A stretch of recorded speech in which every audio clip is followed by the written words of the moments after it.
Behind the scenes, I've been feeling a creative reset starting to develop in my writing, illustration, and even in the way I post my work. So let's talk about it. And while I do, I hope you'll enjoy some painting palette tests that I did using an original illustration. For those of you who have been around the channel for a while, you'll notice that I've changed my inking and coloring methods a few times. For Mr. Bindle, I used a clear line style of coloring and inking, whereas the Thistle's Dirge was more inspired by older animation, detailed background paintings, cleaner, minimized inks, and cel shading, with cinematic lighting tying everything together.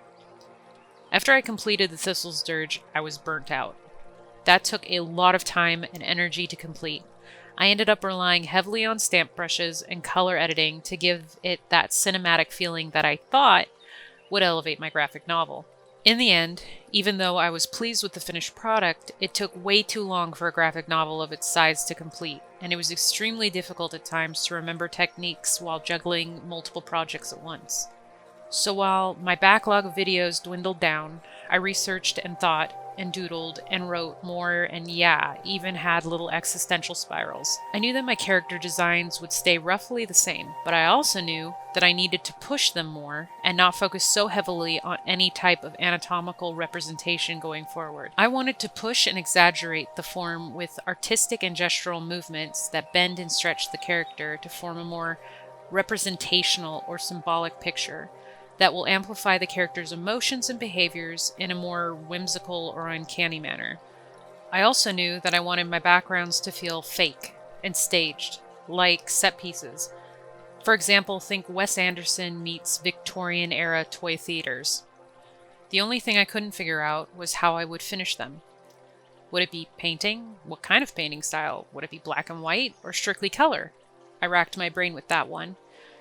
And in the meantime, my writing was also undergoing a change as well. I was seeing myself shifting from pure surrealism to fableism, which blends genres like surrealism, magical realism, with a good dose of fairy and folktale themes mixed in. It was that storytelling shift, though, that gave me the illustration break I needed, and I decided to use my last purely surreal comic book to test it with, which brings me to the new project. So, what will this comic be about? Well, the book is called Where the Yarn Leads. It is a surreal comic about a 10-year-old boy named Jasper Willis, who follows a mysterious strand of yarn into the void and out into a strange and secluded wood.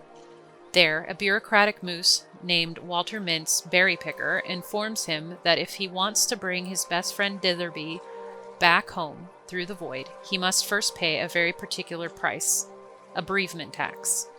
You're probably asking yourself, this is great and all, but what is it going to look like? Well, you've been watching it. I will be using a pencil line and wash method for my illustrations going forward. I feel that this look will give me that whimsical vintage storybook feeling that I've been wanting to hit, while also making my work feel more traditional as well. This is actually how I do traditional illustrations when I make them in real life. Doing it this way will also give me the benefit of simplifying my pipeline to 6 major steps. 3 are pre-production and 3 are production. This method also has some pretty cool storytelling qualities that I can use for future projects going forward as well.